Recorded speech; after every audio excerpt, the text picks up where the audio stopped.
नमस्कार विद्यार्थी मित्रांनो, पहा थंबनेल मध्ये दाखवल्याप्रमाणे मी तुमच्यासाठी आत्ताच्या या व्हिडिओमध्ये एक जादू घेऊन आलोय. सायन्सची जादू, जुनी नाही नवीन जादू. काय आहे जादू? 2024 चा हा पूर्वचा पेपर आहे, म्हणजे जस्ट आत्ता झालेली शेवटची पूर्व परीक्षा जी आपल्याला 25 साठी महत्वाची आहे, 26 साठी महत्वाची आहे. मग 24 च्या पेपर मध्ये काय जादू झाली पहा.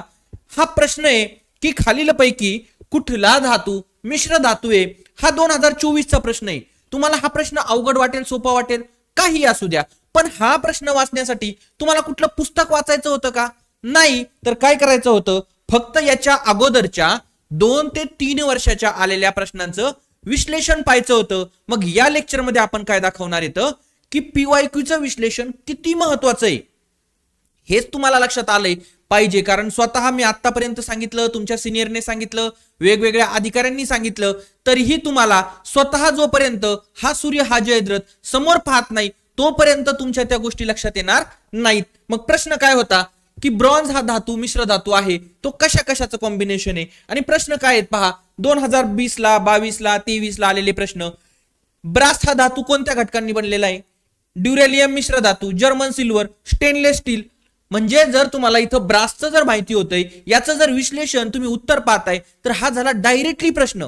म्हणजे काही प्रश्न डायरेक्टली विचारले जात आहेत रिपीट, आणि काही त्या प्रश्नाच्या अनुषंगाने माहिती घेऊन या 2024 च्या पूर्वला झालेल्या 15 प्रश्नांपैकी मी तुम्हाला 12 प्रश्न डायरेक्ट दाखवून देतोय. हे सगळं विश्लेषण केलेलं, हे काय मी स्वतः लिहिलेले प्रश्न नाहीत, आयोगाचे स्क्रीनशॉट येतं डायरेक्ट पेपरचे.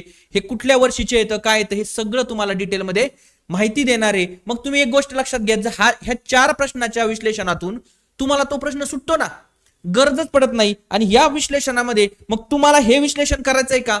नाही, तुम्हाला फक्त हे पाहायचंय. हे विश्लेषण मी करणार आहे. पीवायक्यू ची आपली बॅच आहे, त्याच्यामध्ये सगळं विश्लेषण मी करून देणार आहे. प्रत्येक वर्षीचं विश्लेषण, प्रत्येक प्रश्नाचं विश्लेषण, आणि सोबत ट्रिक्सही सांगणार आहे. म्हणजे तुम्हाला आता ब्रॉन्झ आहे माहिती आहे, पण हे लक्षात राहत नाही. मग ब्रॉन्झचं जर तुम्हाला मेडल मिळालं, ब्रॉन्झचं जर मेडल मिळालं, तर तुम्ही घरात गेल्यावरती ते कुठं ठेवणार आहे? घरात सोफा आहे, सोफा कशाचा आहे? कुशनचा आहे. मग कुशनच्या सोफ्यावर ठेवणार आहेत ना, कुशनच्या सोफ्यावरती ठेवणार येतं. हे जर पितळ असतं तर मी पितळ सांगितलं असतं. कुजन म्हणून पितळ नाही वापरायचं, काय होतं, कुजून जाईल पितळ. म्हणून CuZn म्हणजे हे पितळाचं कॉम्बिनेशन आहे आणि हे ब्रॉन्झ आहे. तसंच राज्यसेवेला विचारलेला प्रश्न आहे, जर्मन सिल्वर, जर्मनीला कोण गेला? निकुंज नावाचा मित्र गेला. कोण गेला? निकुंज नावाचा मित्र. म्हणजे काय? NICUZN, निकुंज. अशा सगळ्या ट्रिक्सने तुम्हाला मी सगळे पीवायक्यू काय करणार आहे, विश्लेषण करणार आहे. विशेष म्हणजे सगळे पीवायक्यू प्रिलियमचे सगळ्या जणांनी पाहिले असतील, पण मुख्यचे गटकला सायन्स होतं 2017 ते 24 चं सगळं विश्लेषण आपण आपल्या बॅच मध्ये घेतलेलं आहे. हा तुम्हाला एक प्रश्नाची झलक दाखवली. मग काय एकाच प्रश्नावरून तुम्हाला जरी समजलं असेल तर माझं कर्तव्य आहे प्रत्येक प्रश्न दाखवणं. पुढचा प्रश्न पहा, रोगाचा प्रश्न आहे, अवघड कॅटेगरीतला आहे. हे सगळे 2024 चे प्रश्न आहेत आणि त्याच्यासाठी काय काय गरजेचं होतं हे मी तुम्हाला दाखवतोय. गव्हाची सुटी काजळी, गव्हाचा खोडावरील तांबेरा रोग, भुईमुगाचा पानावरील टिक्का आणि हळदीच्या पानावरील ठिपका. हे काय येतं? रोग येतं, आणि हे समोरची त्यांची कारक येतं. मग तुम्हाला मी ऑलरेडी सांगितलं होतं, एक ट्रिक सांगितली होती की भुईमुगाच्या शेंगा मॅडम पर्समध्ये टाकून खातात, म्हणजे सर्कोस्पोरा पर्सोनेटा. मग ते एक्झॅक्ट बरोबर जरी जुळलं तर कच 2 असणारा एकच पर्याय सापडला, पर्याय क्रमांक 3. मग एवढ्यावरच थांबणार आहे का आपण? नाही. मागच्या भुईमुगाच्या टिक्क्याचा प्रश्न इथं कसा आलाय ते पहा. टिक्का डिसीज कोणत्या पिकावर पडतो? मग हा प्रश्न जर आपण विश्लेषण केलेला असेल की भुईमुगावरती पडतो, मग कुठला कारक लागतो? एक तर रोगासंबंधी वनस्पती रोगाचा एकच फॉर्मॅट आहे प्रश्न विचारण्याचा. काय आहे की कुठल्या वनस्पतीला कुठला रोग होतो आणि कुठल्या रोगाला कुठला कारक कारणीभूत असतो. बस, दॅट्स इट. 3च टाइप्स मध्ये विचारलं जातं. वनस्पती, त्याला पडणारा रोग, आणि तो रोग होण्यासाठी कारणीभूत असलेला कारक. मग तुम्हाला एक तर कळला की भुईमुगाचा टिक्का सर्कोस्पोरा पर्सोनेटामुळे होतं. मग एवढ्यावर मी थांबणार आहे का? नाही. प्रत्येक याचं तुम्हाला सांगणार आहे. गव्हाची सुटी काजळी, मग काय ट्रिक सांगणार आहे मी तुम्हाला? गव्हाची चपाती उष्टी खायची नाही कुणाची, बरोबर. मग काय उस्टॅलिगो सेगेटम, बरोबर. त्यानंतर हळदीच्या पानावरील टिपका, हळद लागणार आहे तुम्हाला, कुठं लागणार आहे? लॉन्स मध्ये, मक्युलान्स. आता तुम्ही म्हणाल ह्या ट्रिक्स का बनवल्या जातात? हे नाव लक्षात राहतच नाहीत. तुम्ही किती प्रयत्न करा, परीक्षेला जर तुम्हाला डायरेक्टली असं काहीतरी आठवलं, अरे हा हळद काय आपल्याला आठवलं की लॉन्स मध्ये आपल्याला हळद लावायची आपली मोठ्या कार्यालयामध्ये, तर लगेच बरोबर येणार आहे. त्याच्यानंतर गव्हाच्या खोडावरील तांबेरा रोग गव्हावर पडतो. आपल्या भागामध्ये, ग्रामीण भागामध्ये काय म्हणतो आपण? तांब्या म्हणतो. तांब्या पाणी प्यायचा. शहरी भागामध्ये पेला म्हणत असतील किंवा अजून काय म्हणत असतील, आपण तांब्या म्हणतो. मग तांब्या कुठं? ग्रामीण भागात. मग पक्सिनिया ग्रामिनीस. झाली ना ट्रिक्स. अशा ट्रिक्सद्वारे तुम्हाला सगळ्या प्रश्नांचं विश्लेषण दाखवणार. पहा, ह्या 2 प्रश्न मागच्या 2 वर्षाला आलेले, त्याच्यावरून हा 2024चा प्रश्न तयार होतो. अगदी तसंच एवढ्यावरच थांबतोय का आपण? नाही. खालीलपैकी कोणती लस त्वचेच्या थरामध्ये दिली जाते, ज्याच्यामध्ये BCG, TTA, जपानी इन्फ्लुएन्झा आणि पीतज्वर विचारलेले. मग ह्या प्रश्नासाठी हे 3 प्रश्न ऑलरेडी विचारले होते ना. मग या विश्लेषणामध्ये जर तुम्हाला इथंच कळलं असतं BCG लस ही डॅश डॅश प्रतिबंधक आहे, क्षयरोगाची आहे, मग इथंच मी सांगितलं असतं तुम्हाला, PYQ अनालिसिस तुम्ही जर पाहिलं असतं तर BCG लस कुठे दिली जाते? त्वचेच्या खाली दिली जाते. मग तुम्हाला वाटेल त्वचेच्या खाली सगळेच देतात, तसं नाही. त्वचेच्या आतमध्ये जाऊन जर द्यायची असेल तर त्वचेच्या खाली जर दिली तर ती झाली BCG. TT लस स्नायूमध्ये देतात, म्हणजे जास्त खोलीवर देतात, आणि त्याच्या खाली चरबींमध्ये आपल्याला विचारलेल्या याच्यामधली TT, जपानी इन्फ्लुएन्झा आणि पीतज्वर ह्या लसी कुठे देतात हे विश्लेषण झालेलं असतं आणि तुम्हाला लगेच प्रश्नाचं उत्तर मिळालं असतं. त्यानंतर पुढचा प्रश्न पहा, सस्तन प्राण्याची लक्षणं विचारलीत. 2024चा प्रश्न आहे. अंगावर केस असतात, हृदयाला 3 कप्पे असतात, मादीमध्ये स्तनग्रंथी असते, किंवा हे काही प्राणी अंडी देतात. याच्यासाठी तुम्हाला काय माहिती पाहिजे? याच्या अगोदर विचारलेले हे 3 प्रश्न पहा ना. देवमासा सस्तन प्राणी वर्गात मोडतो कारण वैशिष्ट्ये दिलीत ना, तो अंडी देतो. सिंपल आहे. कोणत्या प्राण्याला हृदयाला 4 कप्पे असतात? कोणता प्राणी अंडी देतो? सस्तन असून पण अंडी देतो. मग तेच जर तुम्हाला तिकडं विश्लेषण माहिती असेल तर हा प्रश्न सुटतो. त्याच्यानंतर याचं विश्लेषण 2024च्या प्रिलियमच्या प्रश्नाचं विश्लेषणाचा व्हिडिओ आपण आपला सेपरेट शूट केलेला आहे. इथं फक्त एवढंच दाखवायचंय की कशा प्रकारे मागच्या प्रश्नांवरून तुम्हाला सोडवलं जातंय. इतिहास भूगोलापर्यंत ठीक होतं, पण विज्ञानाचं विश्लेषण आतापर्यंत तुम्हाला इतकं सोप्या भाषेत कोणीच दिलं नाही, आणि ते ट्रिक्सनी पाठ करण्याची सुद्धा आहे. म्हणजे मी काय फक्त तुम्हाला आजार दाखवून देण्याचं काम करणार नाहीये, त्या आजारावरती लस सुद्धा शोधून देण्याचं काम करणार आहे. मग हे पायसेस वरती प्रश्न विचारलाय 2024ला. पायसेसचे पहा प्रश्न, मासे या वर्गात काय असतं, सर्पामध्ये किती कप्पे असतात, सिल्वर फिशचा प्रश्न असेल किंवा कप्प्यांचा हृदयाच्या. त्यानंतर शैवाळावरती प्रश्न विचारलाय, त्याच्यावरती विचारलेले प्रश्न पाहतोय आपण. त्याच्यानंतर हे ऑक्सिजन, हे सगळ्या प्रश्नांवरती प्रत्येक प्रश्नाला काहीतरी त्याचा आधार घेऊन प्रश्न येतं.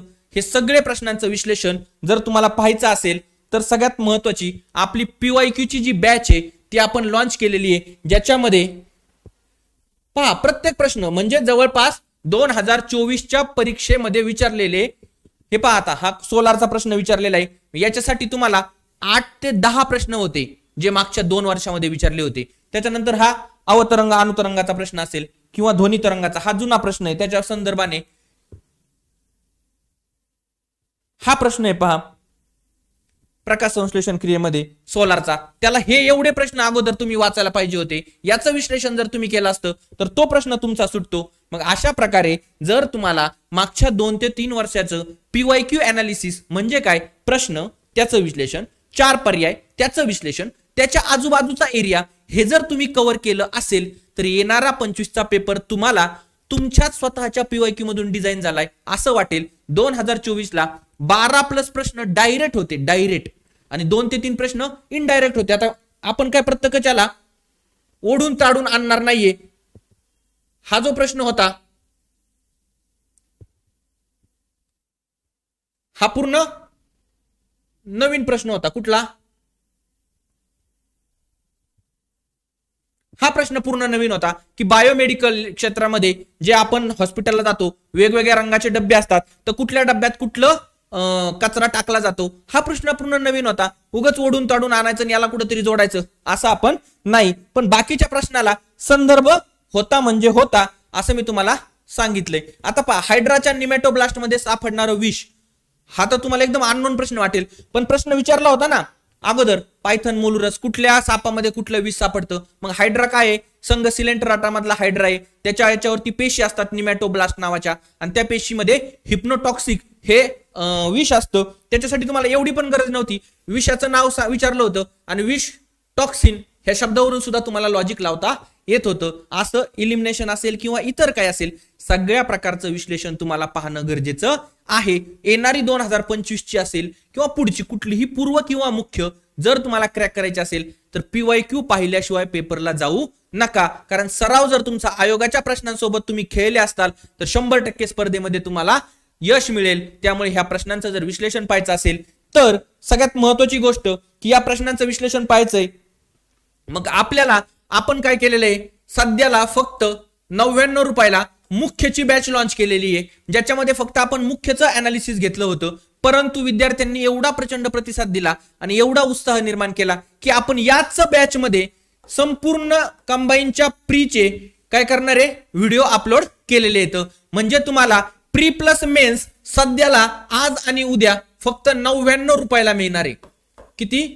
99 रुपयाला मिळणार आहे. मग जर तुम्हाला 99 रुपयामध्ये सगळे पूर्व आणि मुख्यचे एकदम विश्लेषण जबरदस्त डेमो पहा, कुठलाही एक पेपर उचकून युट्यूबला पण आपण अपलोड केलेले आहेत व्हिडिओ की विश्लेषण व्हिडिओ कसा आहे ते सगळं पहा, तुम्हाला आयडिया येईल. याची फी उद्या परवा लगेच काय होईल 199 किंवा 299 यात जसं ऍड होईल कंटेंट, राज्यसेवेचा कंटेंट ऍड केला 299 होईल. पण ज्यांनी 99 ला घेतली त्यांना 99 मध्येच संपूर्ण व्हिडिओ पाहायला मिळतील. मग जर तुम्हाला ते घ्यायचं असेल तर नक्कीच काय करा, आपलं सायन्स बाय प्रमोद